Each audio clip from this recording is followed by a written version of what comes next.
Halo, apa kabar pemirsa TVR Parlemen dimanapun Anda berada, berjumpa kembali dalam program TVR 17 bersama saya Vincent Aldi. Tepat pukul 17 waktu Indonesia Barat kami menghadirkan kepada Anda sejumlah informasi paling baru dan menarik tentunya seputar kinerja dan kegiatan DPR RI yang telah disajikan oleh redaksi TVR Parlemen. Dan pemirsa TVR Parlemen inilah TVR 17 selengkapnya.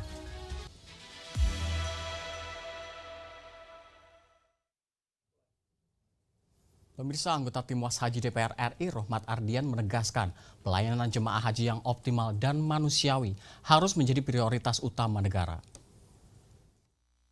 Anggota Tim Was Haji DPR RI Rohmat Ardian menilai evaluasi menyeluruh terhadap pelaksanaan ibadah haji 2025 perlu dilakukan. Salah satu fokus utama adalah pada kinerja dan kesiapan petugas haji yang dinilai masih perlu perbaikan dari sisi rekrutmen, pelatihan, hingga pembagian tugas di lapangan. Rohmat menegaskan pelayanan jemaah haji yang optimal dan manusiawi harus menjadi prioritas utama negara.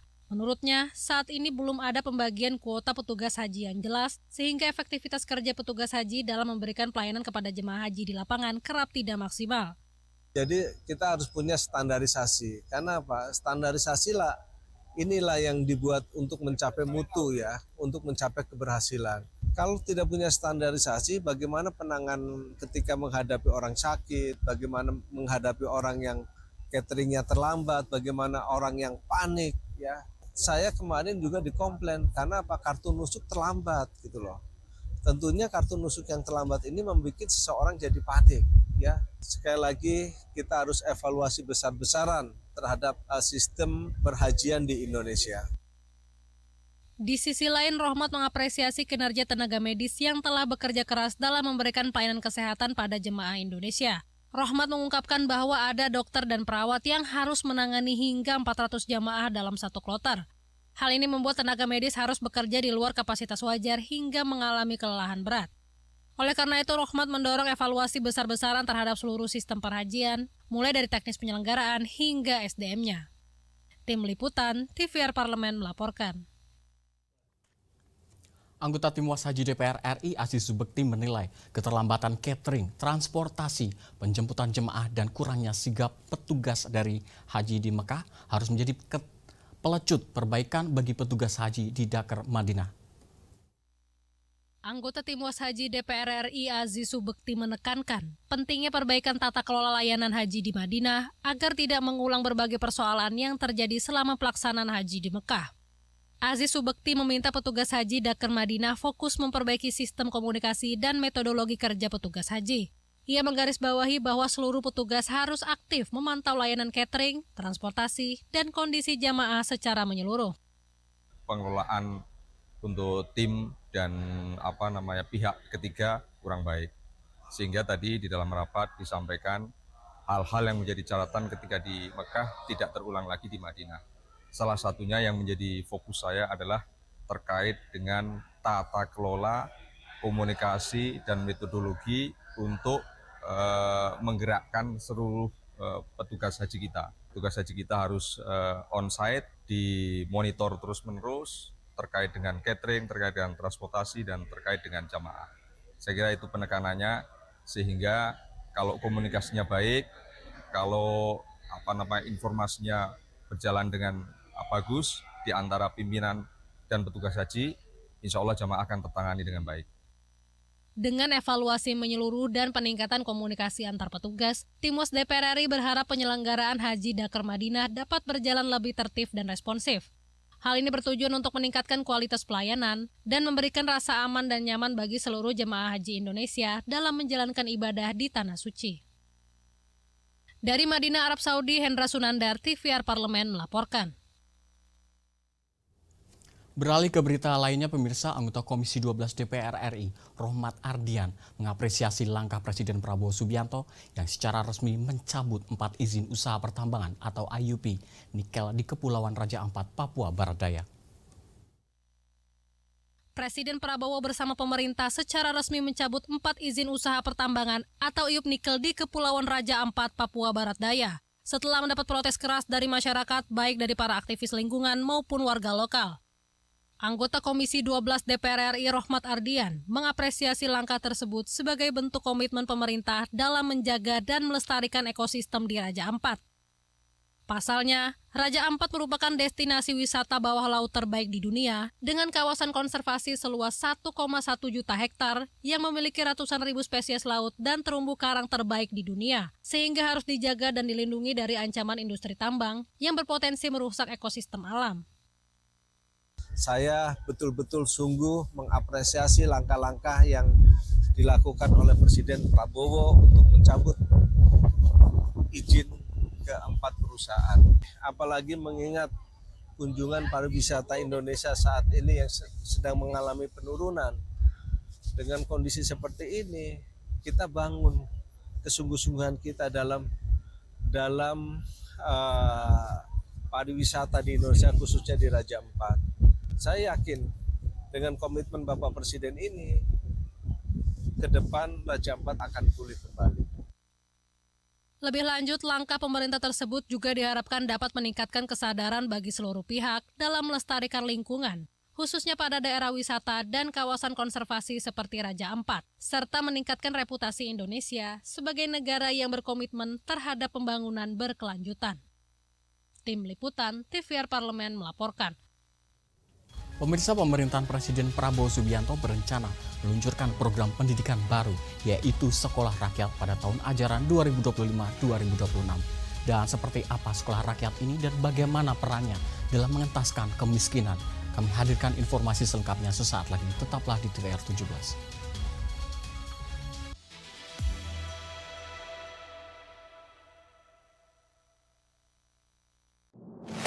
Bapak Ibu ini kan orang-orang pintar setaunya saya di Kemendikbud. Ya, hakim yang memutuskan vonis bebas mereka sakit semua. Kalau memang ada yang terlibat, langsung pecat Pak, langsung beri sanksi. Dan usulkan.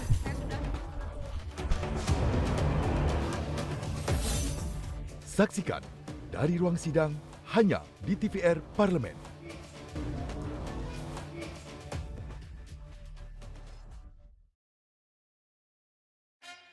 Yuk kita kenalan dengan anggota DPR RI periode tahun ini. Dari depan kursi, di balik kursi, gini, di balik kursi. Aku ingin menjadi sesuatu yang mungkin bisa kau rindu. Acap kahiji, rukun sakabehna, gitulah pokok nama. Semakin penasaran kan bagaimana kiprah karir politiknya?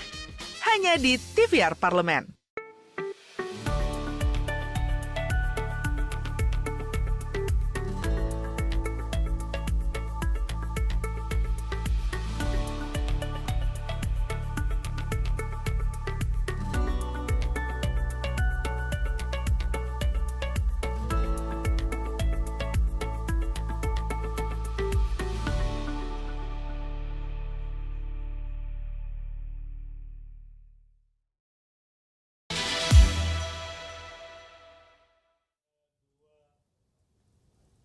Terima kasih Anda masih bersama kami di TVR 17 pemirsa. Program Sekolah Rakyat berkonsep asrama 12 tahun diperuntukkan kepada masyarakat miskin dan juga miskin ekstrim secara gratis. DPR RI menilai program ini dapat menjadi kunci untuk merubah masa depan dan kehidupan seseorang.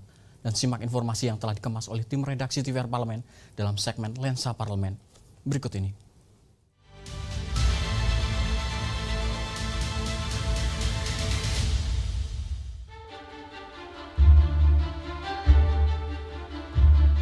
Pemerintahan Presiden Prabowo berencana meluncurkan program pendidikan baru bernama Sekolah Rakyat pada tahun ajaran 2025-2026.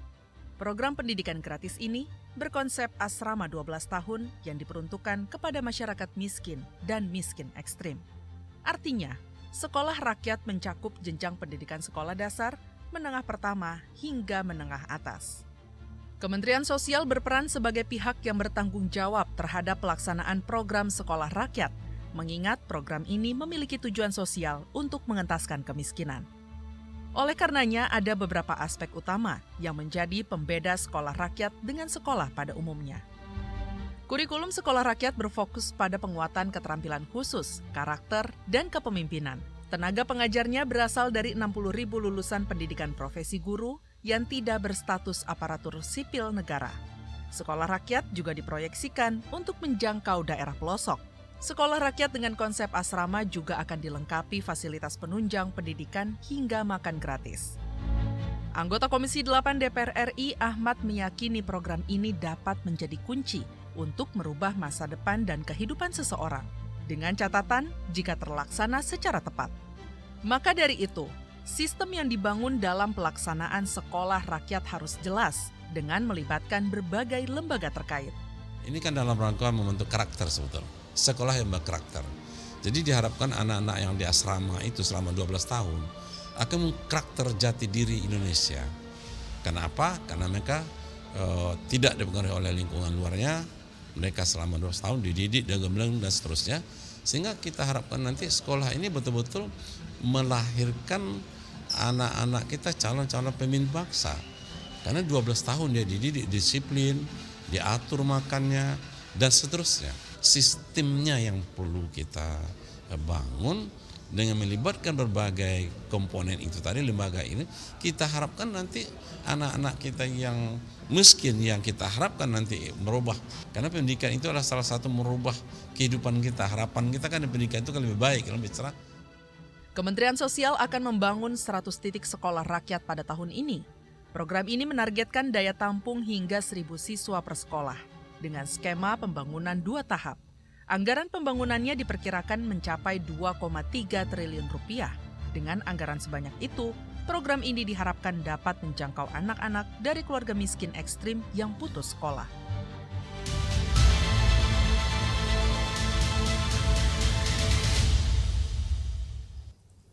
Pemirsa, setelah menyelesaikan seluruh rangkaian puncak ibadah haji, para jemaah akan memasuki fase Arba'in di Kota Nabi. Informasi selengkapnya tetaplah di TVR 17.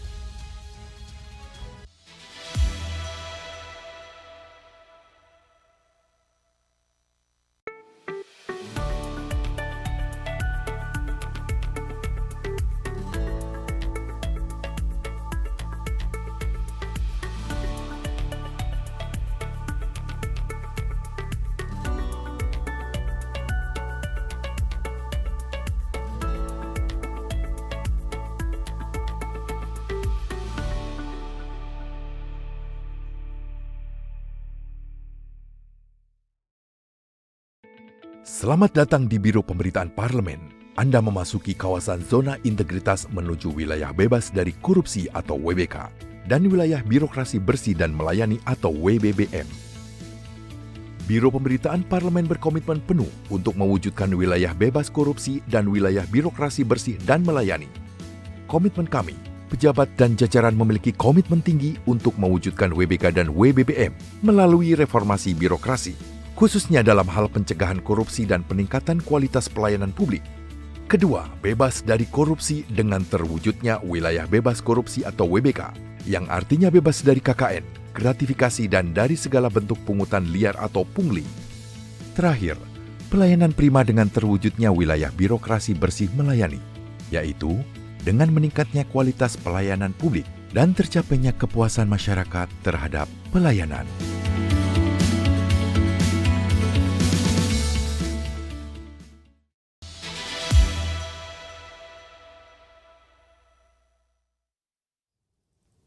Pemirsa, petugas haji daerah kerja Madinah diminta harus mempersiapkan segala aspek pelayanan, mulai dari akomodasi, transportasi, hingga layanan kesehatan dan bimbingan ibadah. Untuk memastikan pelayanan tersebut, tim Was Haji DPR RI mengunjungi Dakar Madinah. Untuk selengkapnya, berikut laporan rekan kami Hindra Sunandar dari kota Madinah, Arab Saudi. Baik pemirsa TVR Parlemen, saat ini kami masih berada di kota Madinah, di mana ini merupakan kota transit bagi para jemaah haji sebelum nantinya jemaah haji akan terbang ke Indonesia. Nah pemirsa, saat ini memang diketahui jumlah jemaah haji yang nantinya akan berpindah dari Makkah ke Madinah adalah sebesar 106.000, manakala ini merupakan jemaah yang masih cukup besar angkanya dan perlu ada satu mitigasi khusus bagi para petugas haji nantinya agar nanti seluruh jemaah bisa dilayani dengan baik. Nah pemirsa, seperti apa kemudian kesiapan dari Dakar Madinah dalam menyambut kedatangan dari para seluruh jemaah haji ini? Untuk membahasnya kami sudah bersama dengan anggota tim Was Haji DPR, Bapak Ahmad dari fraksi Partai Demokrat. Bapak, Terima kasih Pak sudah berbincang dengan kami Pak. Ya, Pak, terkait dengan kesiapan petugas haji di Dakar Madinah tadi sudah dibahas dengan Kepala Dakar. Bagaimana kemudian Bapak menyikapi dan melihat kesiapan dari para petugas Pak? Ya, syukur alhamdulillah tadi pagi kita sudah rapat dengan Kadakar Madinah beserta seluruh stafnya. Maka kita menyampaikan beberapa catatan yang mungkin catatan tersebut sangat bermanfaat untuk mengatasi kemungkinan terjadinya masalah. Nah, kita harapkan jemaah haji kita yang akan mitigasi nanti bergerak dari Mekah ke kota Madinah Al-Munawwarah itu lebih kurang sebanyak 106.265 orang. Ini betul-betul kita harapkan mereka sudah selesai melaksanakan haji ya dengan berbagai problemnya di Mekah. Untuk masuk ke Raudah itu sekarang ini mesti pakai aplikasi. Nah, oleh sebab itu kita minta kepada Dakar ya aplikasi itu waktu-waktunya sekarang sudah dimulai dikoordinasikan dengan petugas kita di Masjid Madinah, Masjid Nabawi. Karena apa? Karena kita tahu aplikasi itu menggunakan teknologi. Nah, sebagian jemaah kita belum tentu punya handphone. Sebagian jemaah kita punya handphone belum tentu bisa mengoperasikannya. Nah, oleh sebab itu kita minta kepada Dakar tadi Madinah supaya daftar untuk mereka ziarah ke Raudah itu betul-betul sudah diurus dari sekarang. Yang kedua, masalah hotel. Nah, kita dapat informasi kemarin dari jemaah kita yang dari Madinah ke Mekah itu bahwa ada beberapa hotel yang tidak mau jemaahnya makan di luar dari restoran. Sedangkan kapasitas restoran itu terbatas. Nah, kita minta kepada Kadakar supaya diinventarisasi hotel-hotel yang ada di Madinah. Mana hotel-hotel yang tidak mau jemaahnya makan di restoran, harus di restoran. Dan yang ketiga, yang tidak kalah pentingnya adalah masalah disabilitas, anak difabel ya, dan lanjut usia. Ini perlu mendapat perhatian pelayanan. Karena apa? Karena waktu ziarah itu cukup lama antrinya, cukup lama, proses panjang. Tidak begitu langsung masuk masjid, tidak bersungguh. Jadi kita minta kepada Dakar nanti yang jumlah pelayan hajinya lebih kurang 263 orang ini betul-betul bertugas dengan rasa penuh tanggung jawab. Pak Ahmad, ini kan pekerjaan rumah yang sangat besar adalah bagaimana kemudian nanti jemaah kita yang jumlahnya 221.000 itu bisa pulang ke Indonesia dengan baik. Pesan Bapak kepada para maskapai Pak seperti apa? Ya, ini masalah keberatan pembunuhan hampir sama ini. Kita tahu bahwa psikologis kejiwaan dari jemaah kita ingin cepat pulang. Oleh sebab itu, kepada maskapai penerbangan yang sudah dipercaya oleh pemerintah melalui Kementerian Agama, minta jadwal-jadwal yang sudah tetap ke penerbangan itu dipenuhi, ya, dipenuhi. Kalau seandainya kurang armada, ada cadangannya, sehingga jemaah kita tidak ingin diterlantarkan lagi. Penting bagi tim UAS untuk bagaimana kemudian memastikan kontrol dan pengawasan itu terhadap jemaah haji, terutama para petugas bisa optimal Pak ya. Dan tentu ini merupakan hal yang perlu kita apresiasi bagi tim UAS di DPR, manakala seluruh hal yang menjadi proses dalam ibadah haji dilakukan pengawasan secara detail, dan tim UAS di DPR merupakan bukti nyata kehadiran DPR dalam upaya menciptakan ibadah haji yang lebih ramah lansia, lebih baik, dan jamaah bisa lebih khusyuk dalam menjalankan ibadah gitu Pak ya. Dan pemirsa, demikian wawancara kami dengan Pak Ahmad selaku anggota tim UAS Haji DPR. Selanjutnya kami kembalikan ke rekan kami di studio. Selanjutnya pemirsa, apa saja yang menjadi sorotan di media online nasional pada hari ini? Usai jeda tetaplah di TVR 17.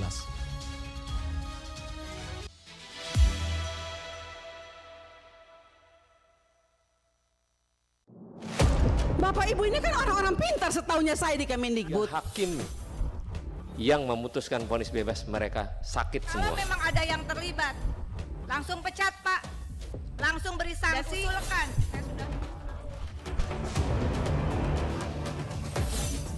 Saksikan dari ruang sidang hanya di TVR Parlemen.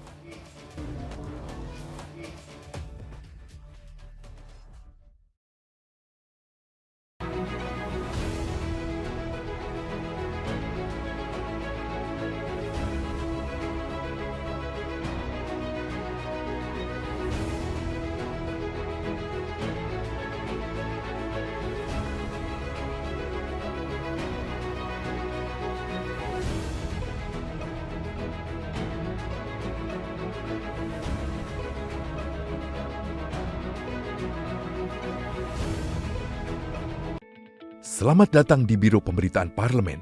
Anda memasuki kawasan zona integritas menuju wilayah bebas dari korupsi atau WBK dan wilayah birokrasi bersih dan melayani atau WBBM. Biro Pemberitaan Parlemen berkomitmen penuh untuk mewujudkan wilayah bebas korupsi dan wilayah birokrasi bersih dan melayani.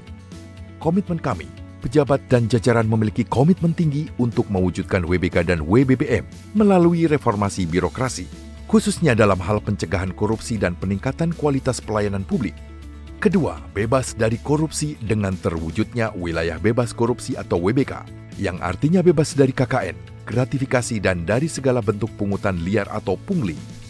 Terakhir, pelayanan prima dengan terwujudnya wilayah birokrasi bersih melayani, yaitu dengan meningkatnya kualitas pelayanan publik dan tercapainya kepuasan masyarakat terhadap pelayanan.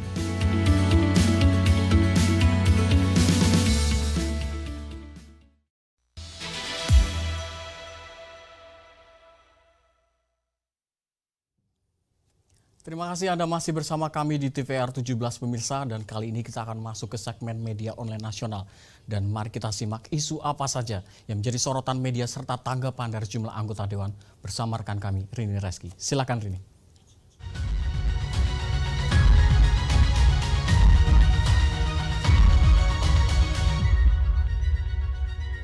Terima kasih rekan Vincent Aldi, dan pemirsa selamat sore. Kita masuk ke berita pertama yang menjadi headline di media online pada hari ini, yaitu mengenai tim UAS Haji DPR RI yang meminta jangan jadikan sabar sebagai alasan kelalaian petugas haji. Kita lihat pemirsa di layar kaca.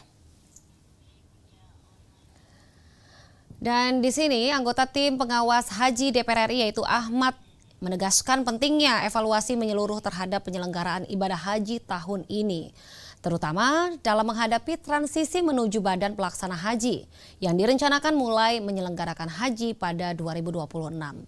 Tentunya, evaluasi akan dilakukan bersama lintas komisi, fraksi, serta pimpinan DPR RI, dan juga difokuskan pada persoalan-persoalan yang dialami jemaah tahun ini, pemirsa. Sehingga persoalan serupa tidak terulang pada musim haji mendatang. Sebagaimana diketahui pemirsa, kesabaran memang diperlukan dalam menjalankan ibadah seperti saat antri di Masjidil Haram dan juga di Arafah, namun tidak bisa dikaitkan dengan kelalaian petugas. Oleh karena itu, BP Haji diharapkan dapat belajar dari berbagai permasalahan tahun ini dan juga menjadikannya bahan pembelajaran untuk meningkatkan pelayanan haji pada tahun 2026. Baik, kita beralih ke berita selanjutnya yang juga menjadi headline di media online pada hari ini, yaitu mengenai gelombang PHK di Bali. Membuktikan sektor ketenaga kerjaan Republik Indonesia tengah rapuh, dan di sini pemerintah harus bertindak nyata. Kita lihat kembali di layar kaca. Baik pemirsa, di sini tentunya Ketua DPR RI yaitu Dr. Honoris Causa Puan Maharani memberikan perhatian serius terhadap gelombang pemutusan hubungan kerja yang terjadi di Bali belakangan ini. Di sini pemerintah diminta segera bertindak nyata untuk mengantisipasi terjadinya badai PHK yang lebih besar lagi di Pulau Dewata. Sebagaimana diketahui, 100 pekerja di sektor pariwisata di Bali mengalami PHK sejak awal 2025. Akibat lesunya kegiatan meeting, insentif dan juga convention dan juga exhibition. Tentunya, gelombang PHK di Bali ini pemirsa merupakan cermin nyata kerapuhan struktur ketenaga kerjaan nasional, khususnya di daerah-daerah yang sangat bergantung pada sektor tertentu. Baik, itu tadi headline di media online pada hari ini yang saya sampaikan terkait dengan tim UAS Haji DPR RI yang meminta jangan jadikan sabar sebagai alasan kelalaian petugas haji, serta gelombang PHK di Bali. Membuktikan sektor ketenaga kerjaan Republik Indonesia tengah rapuh. Dan di sini pemerintah harus bertindak nyata. Sekian dari saya Rini Reski, kembali ke rekan Vincent. Terima kasih pemirsa, selamat sore, sampai jumpa.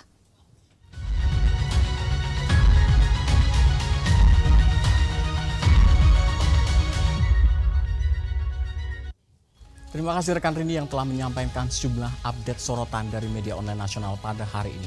Dan pemirsa, segmen media online tadi sekaligus menutup program TVR 17 edisi sore hari ini. Saya Vincent Aldi beserta seluruh kru TVR Parlemen yang bertugas mengucapkan terima kasih dan pamit undur diri dari hadapan Anda.